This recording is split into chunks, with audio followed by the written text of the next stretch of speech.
IPS बन गया ना, पहला लेटर जो साइन करूंगा तेरी सस्पेंशन का होगा, ये बात याद रखना। तो 2023 সালে মুক্তি পায় বিধু বিনোদ চোপড়ার 12th ফেল। এরপর রীতিমতো ঝড় শুরু হয় সিনেমা অঙ্গনে।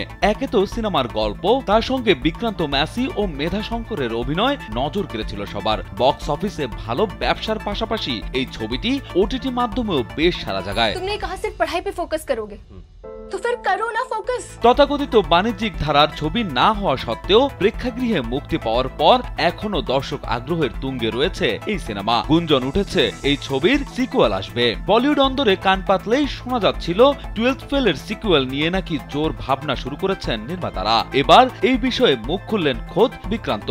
लेकिन जिस दिन हम में से किसी एक का जीत होता है ना, तो हिंदुस्तान के करोड़ों भेड़ बकरियों का जीत होता है। স্যান্ডেলিনা সো রূপচর্চায় আভিজাত্য।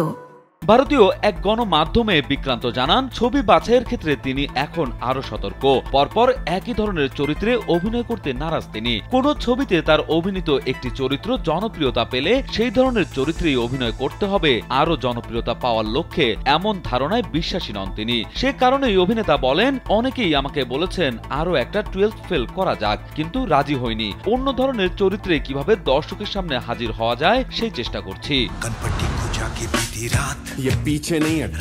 সিনেমা নিয়ে বিক্রান্ত আরো বলেন, বর্তমানে 12th ফেলের সিকুয়েল হওয়ার কোনো সুযোগ নেই, তবে দর্শক চাহিদার কথা চিন্তা করে সবাই মিলে সিদ্ধান্ত নেওয়া হবে। এই অভিনেতা তার কাজ করার অভিজ্ঞতা থেকে মনে করেন, দর্শক তাকে পর্দায় সেই সব ধরনের চরিত্রে দেখতে পছন্দ করেন যেসব চরিত্রে অভিনয় করে তিনি প্রশংসা কুড়িয়ে ফেলেছেন। ওটিটি প্ল্যাটফর্মে বিক্রান্ত ম্যাসি খুবই জনপ্রিয় নাম। আগামীতে তাকে দেখা যাবে আদিত্য নিম্বালকারের ফিরাই হাসিন দিলরুবা সিনেমাতে, যেখানে তার বিপরীতে থাকবেন জনপ্রিয় অভিনেত্রী তাপসী পান্নু।